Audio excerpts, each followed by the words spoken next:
राधे श्याम शहर का जाना माना रईस था। एक बेटा और एक बेटी के साथ उनका परिवार बहुत सुखी था। मगर उसकी पत्नी सुनैना बहुत ही कंजूस और लालची थी। फिर भी गणेश जी की इन पर विशेष कृपा बनी हुई थी। उनके यहाँ धन धान्य के भंडार थे। एक दिन राधे श्याम सुनैना से बोला, सुनो, मैं जरा गोदाम तक जाता हूँ। तब तक तुम पूजा की तैयारी कर लो। 2 तो बज ही जाएंगे। और सुनो, मोदक शुद्ध देशी घी में ही बनाना। आप जाइए, मैं सारी तैयारी करके रखूंगी। राधे श्याम के जाते ही वह बोली, अच्छा हुआ चले गए, इनको तो कुछ दिखाई नहीं देता। इनका बस चले तो पैसे को पानी की तरह बहा दें। देसी घी के मोदक। गणेश जी कौन से देखने आ रहे हैं कि मैं देसी घी में मोदक बना रही हूँ या किसी और के। ऐसा करती हूँ, मोदक की सामग्री में पानी मिलाकर मोदक बना देती हूँ। ऊपर से शुद्ध घी का हाथ लगा दूंगी।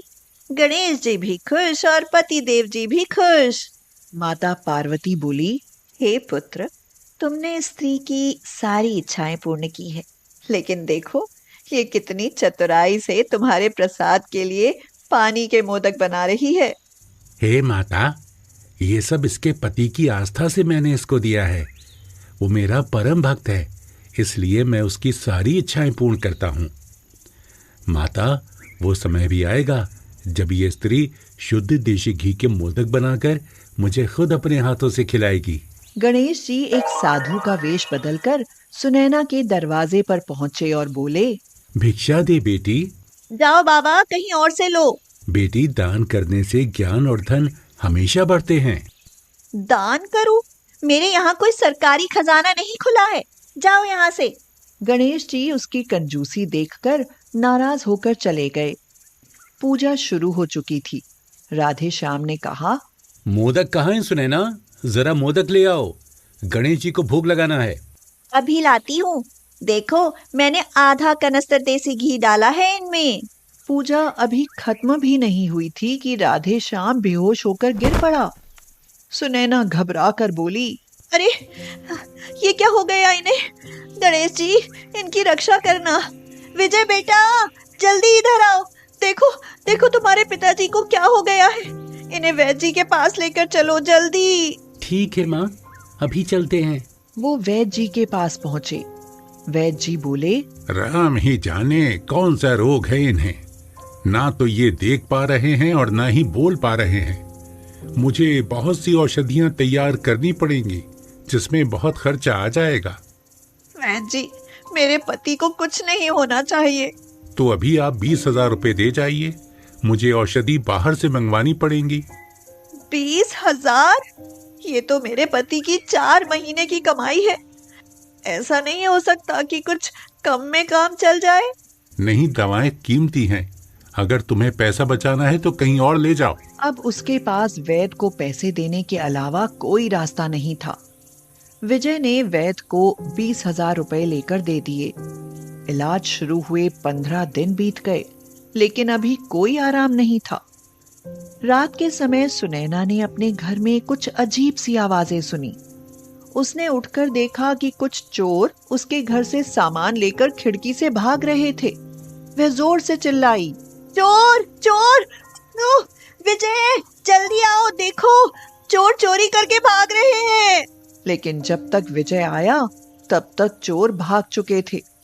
वो अलमारी से सारे रुपए, पैसे और गहने लेकर भाग गए।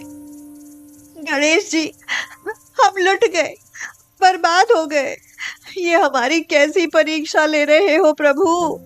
सुनैना की बेटी राधिका बोली, सुबह रिपोर्ट लिखवानी पड़ेगी, मगर अभी चिल्लाने से पिताजी की सेहत को नुकसान हो सकता है, इसलिए उनके पास चलो।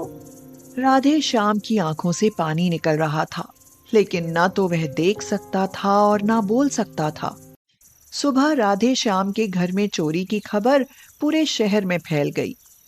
थोड़ी देर बाद राधिका की ससुराल वाले भी आ धमके और बोले, सुना है कि आपके घर में बहुत बड़ी चोरी हुई है। जी, आपने सही सुना है। कमबख्त सब कुछ ले गए, कुछ भी नहीं छोड़ा। राधिका के ससुर बोले, अगर ऐसी बात है तो मैं अपने बेटे नितिन का रिश्ता राधिका से तोड़ता हूँ। अरे जब कुछ बचा ही नहीं तो तुम लोग दहेज कैसे दोगे?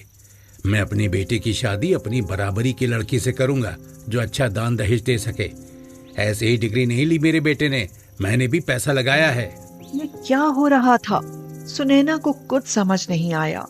अभी कुछ दिन पहले तो सब ठीक था। वह रोती हुई अपने नसीब को कोसने लगी।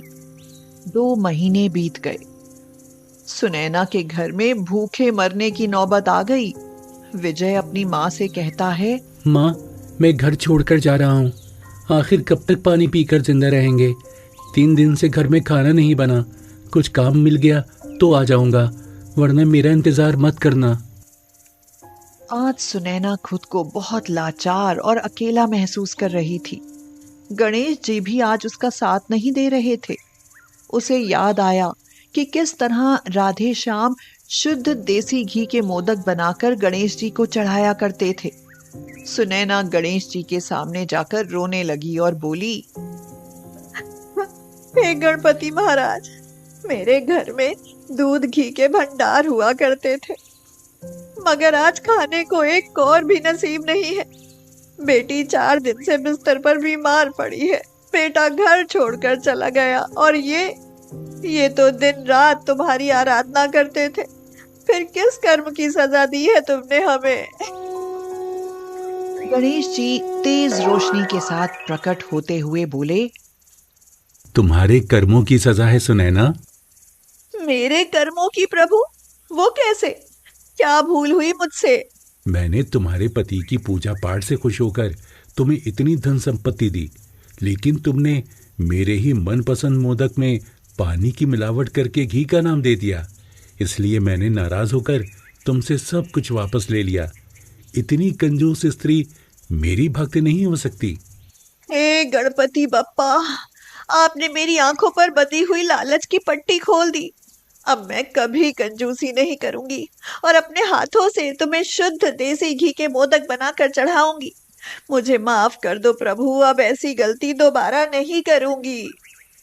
ठीक है सुनैना, मैं अपनी प्रिय भक्त को और ज्यादा कष्ट में नहीं देख सकता और तुम्हारी कंजूसी की सजा उसे बहुत मिल चुकी। अब उसके कमरे में जाकर देखो, वो ठीक हो गया है। सुनैना ने गणेश जी को शत शत प्रणाम किया और दौड़ी हुई कमरे में गई। आप ठीक हो गए? हाँ सुनैना, गणेश जी की कृपा से मैं ठीक हो गया। अरे विजय बेटा, तुम आ गए? हाँ माँ, मुझे काम मिल गया है और काम भी राधिका के ससुर जी ने दिलवाया है। आज वो रास्ते में मिले। उन्हें अपनी गलती पर बहुत पछतावा है। अब राधिका की शादी नितिन के साथ ही होगी। कुछ देर बाद पुलिस आ गई। उन्होंने बताया, आपके घर से चोरी हुआ सारा सामान मिल गया है और हम आपका सामान लौटाने आए हैं।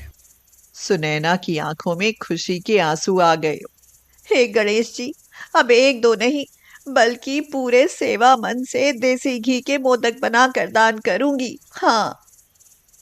हे पुत्र, तुमने कंजूस सुनैना को सही शिक्षा दी और अपने प्रति उसकी श्रद्धा भी बढ़ाई। हे माता, वो औरत कंजूस है लेकिन मेरी भक्ति करती है, इसलिए मैं प्रसन्न हूँ कि वो मेरी भक्ति में कंजूस नहीं है।